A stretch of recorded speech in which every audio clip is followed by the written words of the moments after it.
Hi hello, कसे आहात सगळे? आय होप सगळे मजेतच असाल. तर आज मी आणि आई करणार आहोत बटाटा वडा, बटाटा भजी आणि त्याच्याबरोबर गरम गरम चहा. आज चहा बरोबर काय करायचं असं विचार चालला होता. तर आज गरम गरम बटाटे वडे, बटाट्याची भजी आणि चहा असा बेट ठरलाय आमचा. तर तुम्ही बघितलं असेल की आईने ॲप्रन्स आणले होते आणि आज तर मी व्हाईट घातलंय. सो ॲप्रन तर पाहिजे, सो ॲप्रन पटकन घालते.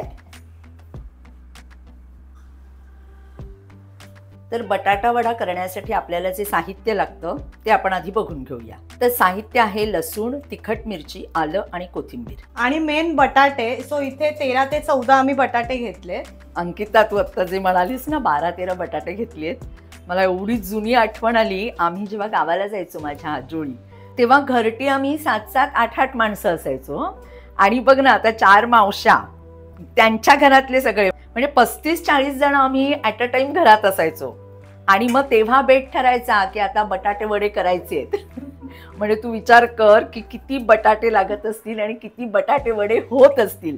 आणि माझा सगळ्यात मोठा मामा होता ना, तो असा अंगणात बसून स्टोव वगैरे, कारण तो जुना काळ ना ग, तर तेव्हा गॅस वगैरे तर शक्यच नव्हता ना ग. आणि गावात तर तो स्टोव असा समोर घेऊन बसायचा आणि मग ते एवढे शिजवलेले बटाटे आणि मग त्या काळातली ती भांडी, मग ते सगळं एकत्र करणं.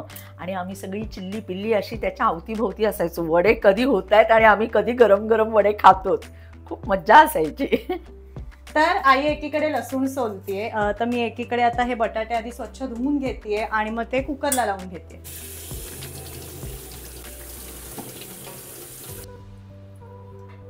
आता वड्यांसाठी जे आपण साहित्य घेतले ते बघूया. 13-14 आपण बटाटे घेतले, तर त्याच्यासाठी 15 ते 20 लसणाच्या पाकळ्या, 7 ते 8 हिरव्या मिरच्या, एक छोटा आल्याचा तुकडा आणि एवढी कोथिंबीर घेतली. सो बटाटे धुवून झालेत, आता कुकरला लावून घेते ते.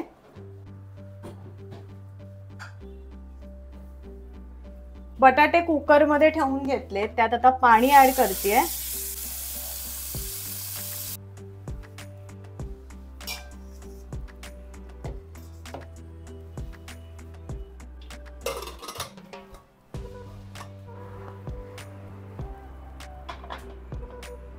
आता वड्यासाठी जो आपल्याला मसाला वाटायचा आहे, तर मिरची आणि आलं मी धुवून घेते आणि मिरची, आलं, लसूण हे मिक्सरमधनं काढून घेते.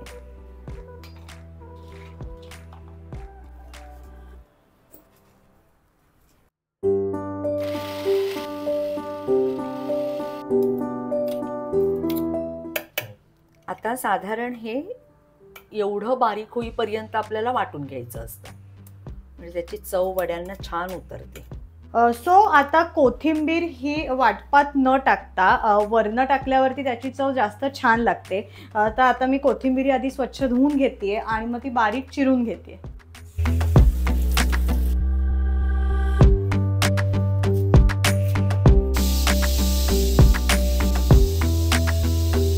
आता आपल्याला वड्यांसाठी जे बेसन कालवायचे आणि भज्यांसाठी बेसन कालवायचे ते आपण आधी आता कालवून घेऊ. तर एकीकडे कुकरच्या शिट्ट्या होत आहेत. एक 7 ते 8 आपल्याला कुकरच्या शिट्ट्या द्यायच्या आहेत. आता आपल्याला इथे 2 प्रकारची बेसन कालवायचे आहेत. एक आपल्याला वड्यांसाठी करायचे आणि एक भज्यांसाठी करायचे. आता हे आपण बेसन वड्यांसाठी कालवणार आहोत. आधी साधारण अंदाजे घेते मी किती वड्यांना आपल्याला किती बेसन लागणार आहे. आता भज्यांसाठी जे लागणार आहे बेसन ते काढून घेते.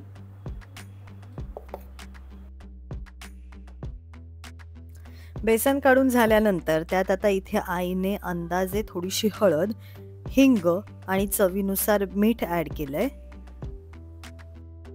आणि सेम तसंच भज्यांसाठी जे बेसन कालवायचं आहे त्यात सुद्धा थोडीशी हळद, थोडंसं हिंग आणि चवीनुसार मीठ घालायचंय.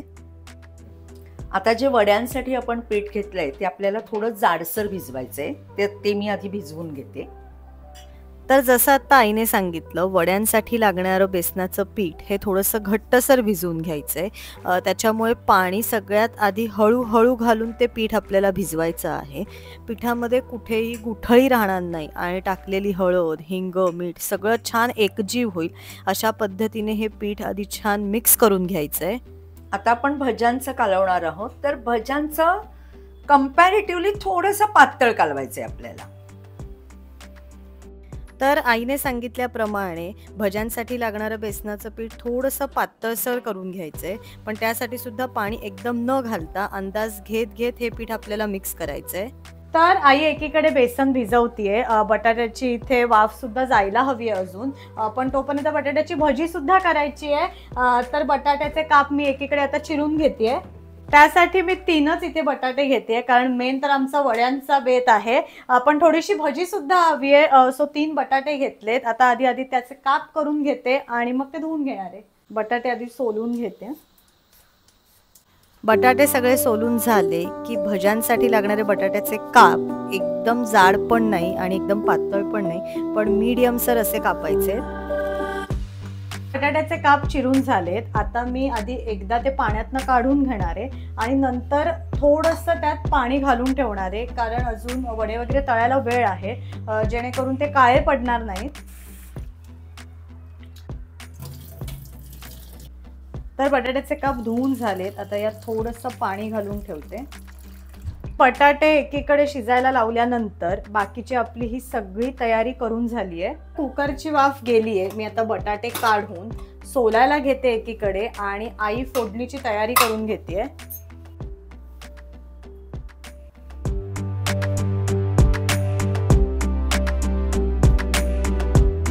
आता आपल्याला बटाटा वड्यांसाठी फोडणी द्यायची आहे. म्हणजे आपण आलं, लसूण, हिरवी मिरची हे सगळा मसाला आपण वाटून घेतलेलाच आहे आणि शिवाय आपण त्याच्यावर एक फोडणी देणार आहोत. तर त्याची तयारी करूया आपण.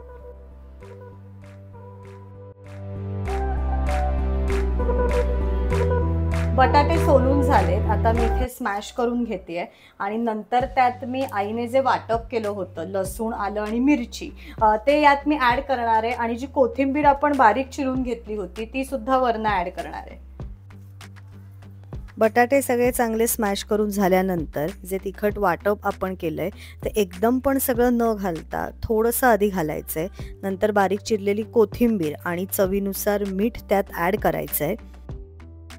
एकीकडे आईने फोडणीसाठी छोटंसं कडलं गॅसवर गरम करून घेतलंय. त्यात बटाट्याच्या अंदाजानुसार तेल ॲड केलंय. तेल छान गरम झाल्यानंतर त्यात मोहरी टाकायची. मोहरी तडतडल्यानंतर अंदाजानुसार थोडंसं हिंग आईने इथे टाकलंय. नंतर त्यात सेम अंदाजानुसार थोडीशी हळद ॲड केली आहे आणि कढीपत्ता त्यात आपल्याला ॲड करायचा आहे. कढीपत्ता चांगला तडतडला की 1-2 मिनटं परत फोडणी गॅसवर ठेवून गॅस बंद करून आता ही फोडणी आपल्याला बटाट्याच्या सारणामध्ये ॲड करायची आहे.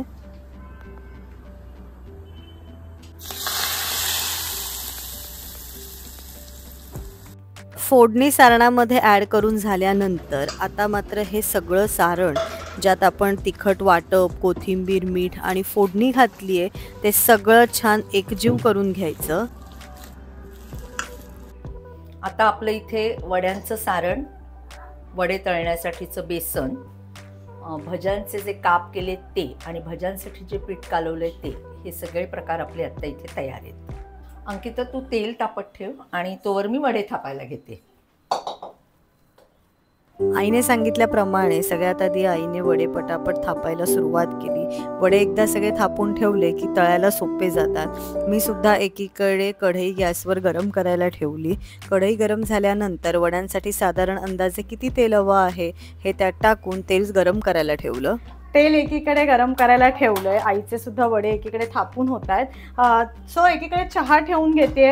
तसा थोडासा उशीर झालाय, पण वडापाव, भजी याच्याबरोबर चहा तर हवाच. सो त्याची सुद्धा एकीकडे तयारी करून घेते. नेहमीप्रमाणे साखर आणि चहा पावडर घालून एकीकडे मी चहा उकळायला ठेवला. दूध सुद्धा तापायला ठेवलं. तोपर्यंत तेल सुद्धा छान गरम झालं होतं. आईने एक एक करून वडे सुद्धा तळायला घेतले. तेल एकदा प्रॉपर गरम झालं की वडे पटापट तळले जातात.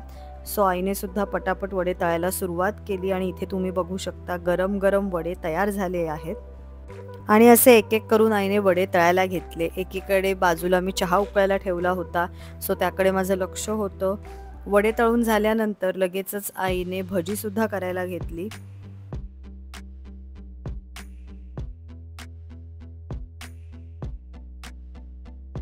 वड्यांमुळे तेल आधीच गरम होतं, त्याच्यामुळे भजी सुद्धा पटापट तळायला घेतली. आणि इथे तुम्ही बघू शकता मस्त कुरकुरीत भजी तयार झाली आहे. तर वडे सुद्धा तयार आहेत, भजी सुद्धा तयार आहे आणि एकीकडे चहा सुद्धा झालाय. सो मी पटकन सर्व करून घेते एक डिश. बाकीचे एकीकडे आई तळते, पण एक डिश मी सर्व करून घेते. Vlog number 102. सासू सुनेनं केली वडापावची पार्टी. तर हा व्लॉग कसा वाटला कमेंट सेक्शन मध्ये नक्की कळवा. Vlog created by Pushkar Ankita आणि स्पेशल थँक्स टू आई.